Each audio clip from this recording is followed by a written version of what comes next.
briefly, can you speak to rumors that there is another Chinese balloon above Alaska or any other parts of U.S. territory that the U.S. shot down?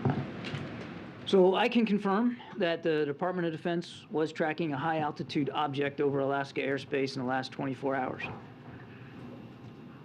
The object was flying at an altitude of 40,000 feet and posed a reasonable threat to the safety of civilian flight.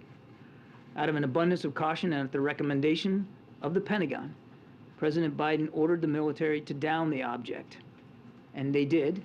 And it came inside our territorial waters.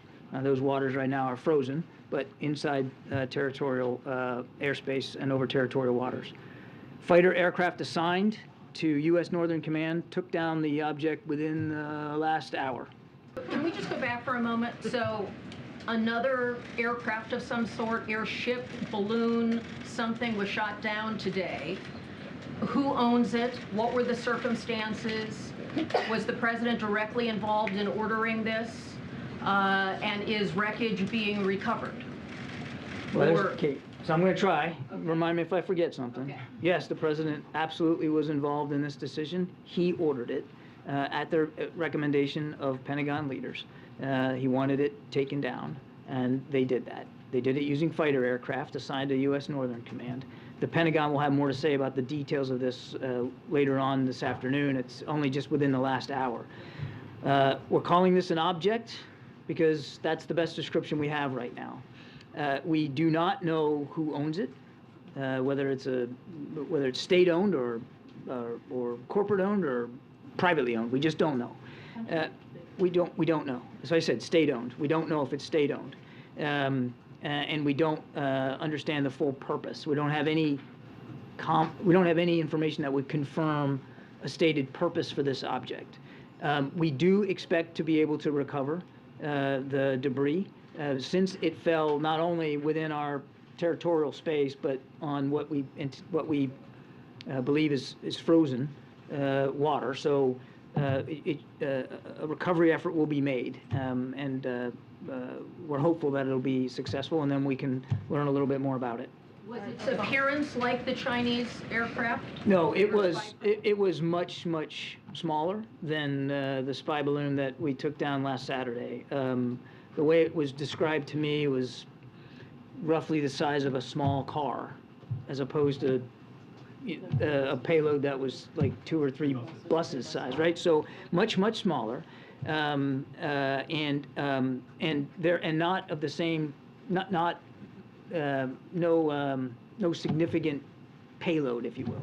And lastly, is it now the policy of the United States that if unidentified aircraft are over U.S. territory, that it is likely the president will choose to shoot it down? The president will always act in the best interest of our national security and in the safety and security of the American people. Jackie, we're going to get you guys.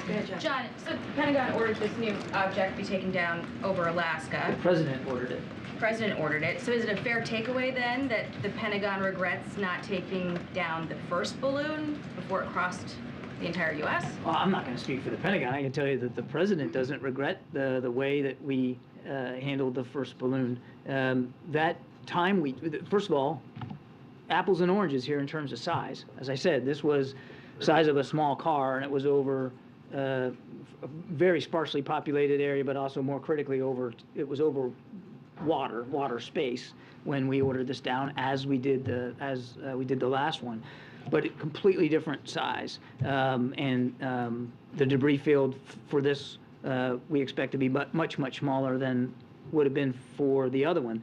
That's difference one. Difference two, we knew for a fact that the PRC balloon that we shot down last week was in fact a surveillance asset, and capable of surveillance over sensitive military sites, and that it had self-propulsion and maneuver capabilities. There's no indication that this one did. The other one, the first one, was able to maneuver and loiter, slow down, speed up. It was very purposeful, that flight path inside the jet stream. That would suggest that maybe you're taking it out over Alaska too, though. Well, look, the Pentagon's already spoken to this question about whether or not they should have or could have shot it down over Alaska airspace. I would refer you to, there was two hours and hours of testimony yesterday on that. On the communications, though, we still don't know, and correct me if I'm wrong, we don't know what intelligence or communications could have been collected or what devices they were targeting, as I understand it. So that being said, how can the president say it was not a major breach if we don't know that?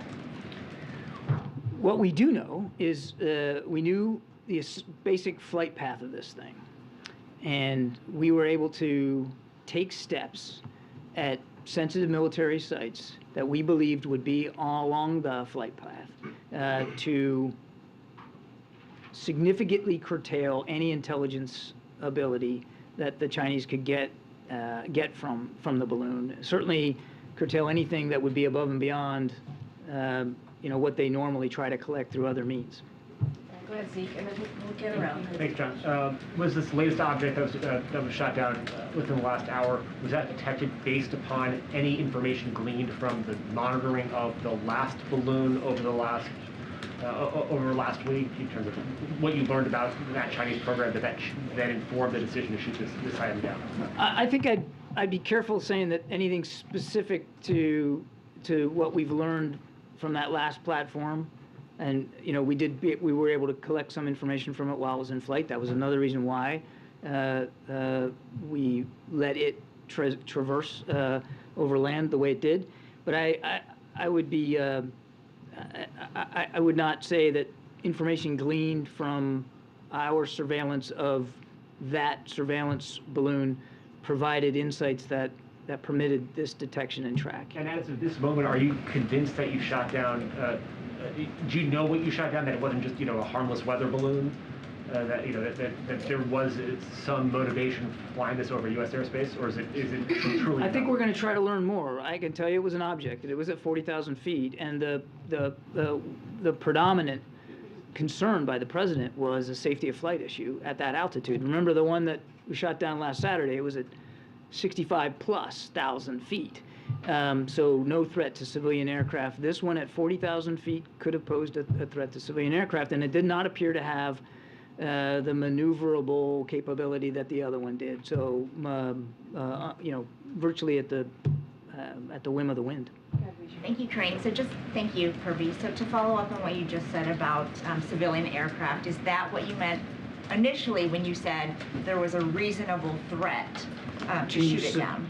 Yes, my exact words were reasonable threat to the safety of civilian flight. Okay, and given what you said earlier about intent with regard to the Chinese spy balloon, does the U.S. give any credence to the Chinese argument that the balloon accidentally veered off course and ended up where it did?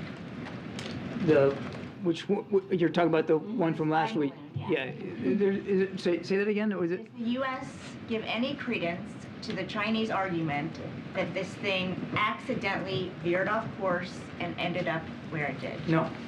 So, was it targeting specific places? Was it targeting military sites? What we know is that the flight path it executed took it over sensitive military sites. What we also know is that it could maneuver, that it had propulsion capability and steerage capability, and could slow down, speed up, and that it was on a path to transit over sensitive military sites. Thank you. Thanks. Admiral Kirby, on the latest object, you said it did not appear to have the maneuverability capabilities that the Chinese spy balloon have. Did it have any maneuverability, or was it flying on its own? At this time, all I can tell you is it did not appear to have the ability to independently maneuver.